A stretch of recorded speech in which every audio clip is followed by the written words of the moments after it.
Thank you, Dylan, for that phenomenal introduction. And thank you to the band with the unknown name. I would like to start by thanking a few people who helped make this possible. First, Ms. Hardy, for making this whole thing happen. My advisor, Martha, who humbles me to death. Mr. G, who serves as my advisor that does not remember the Cold War.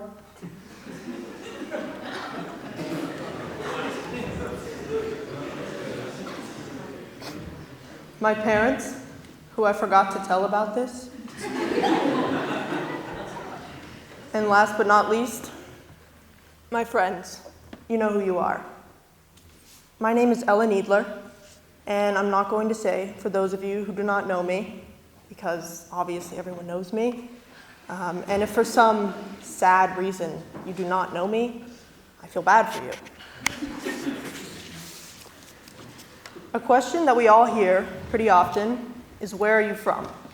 Maybe when you're getting to know someone or when you're filling out some sort of form. The point is, it's a very common question. And most people have an answer that comes out naturally. While this is the case for most people, it is not the case for me. I still, to this day, have a very hard time understanding that question.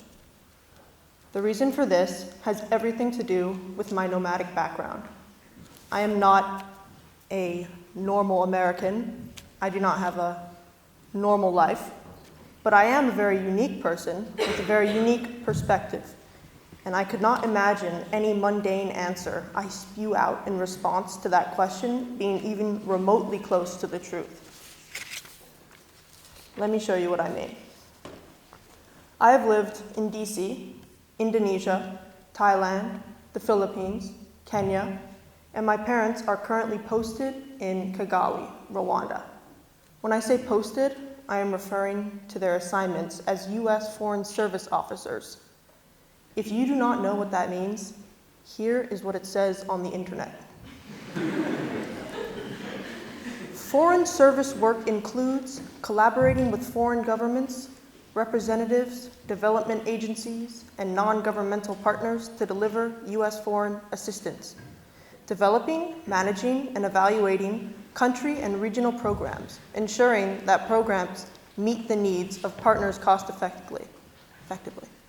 So there you go. To start my prophecy, I was born in Washington, D.C., and shortly after, my parents were assigned jobs in Jakarta, Indonesia. My time in DC and Jakarta were the first 4 years of my life. And to be very honest, I don't remember that period at all, but I'm sure I dominated. When I was about 5, we packed all our belongings and moved to my parents' next post, Bangkok, Thailand. Thailand, I remember. It is truly hard to forget. I remember it as a place filled with culture. Picture this: elephants, beautiful statues, amazing food, and occasional terrorism. The school I went to in Thailand was called ELC, and it was magical. In Thailand, I had friends, but my best friend was an elephant. Is that sad? A little bit, maybe. In the 4 years that we lived there, we had to flee our apartment and stay in a hotel a few times because of terror threats, an apartment that I was quite cozy in. When we spent time in the hotel, I never truly knew what was going on, but I had an idea. When we drove to the hotel, I saw all the commotion happening on the streets, and occasionally I would hear a gunshot. My parents always told me to keep my head down when such things were happening outside. I don't think they knew all this would affect me the way it did, but I still think about those car rides. And I think about the time we went to the mall to go bowling, and as we were waiting for the elevator, I heard a commotion around the corner, so I looked. I saw some guy was trying to break into a vending machine. This guy turned his head, and we made eye contact. He then proceeded to reach for his firearm, and that's when my dad grabbed my arm and pulled me back. I remember seeing the police running towards this guy and then seeing them drag him away. Soon after, the elevator opened and we went bowling like nothing ever happened. I could tell stories like that for hours. After Thailand, we moved to the Philippines, Manila. And at this point, I was old enough for the whole moving thing to get to me. The only constant I had in my life was my family. I always say the Philippines when someone asks me where my favorite place I have lived was. It was truly beautiful. One thing a lot of people don't know is that the Philippines is made up of 7,641 individual islands. So, how fun is that fact? It's really exciting. I did not have any troubles in the Philippines. I had a great group of friends I saw every day, and I had a hoverboard. One thing that does get to me to this day, though, are the ghosts in the Philippines.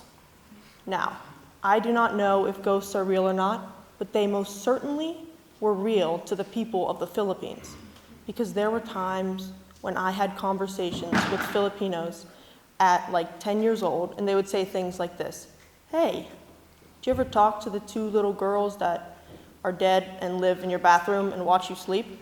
And I was 10 years old playing with blocks. So I slept in my brother's room most nights in the Philippines, to be very honest. Next up was Nairobi, Kenya. Kenya was my home for the hardest parts of my life, 12 to 17. So I have a lot of stories about Kenya. From the horrors of going to an IB school, how special it was to be able to go on safari regularly, the period where I was TikTok famous, but just in Kenya, and then I got canceled.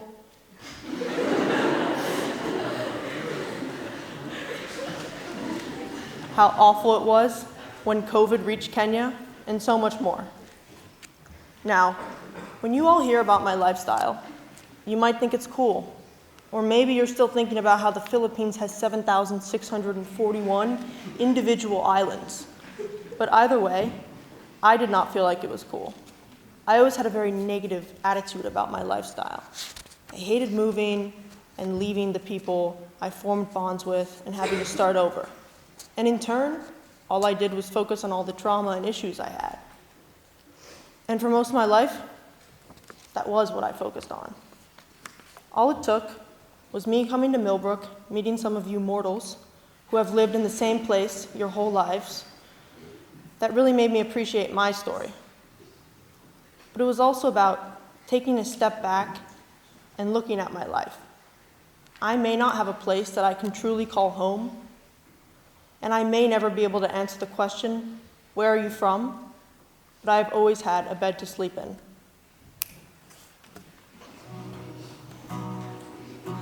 I honestly do not have a life-changing lesson for you all.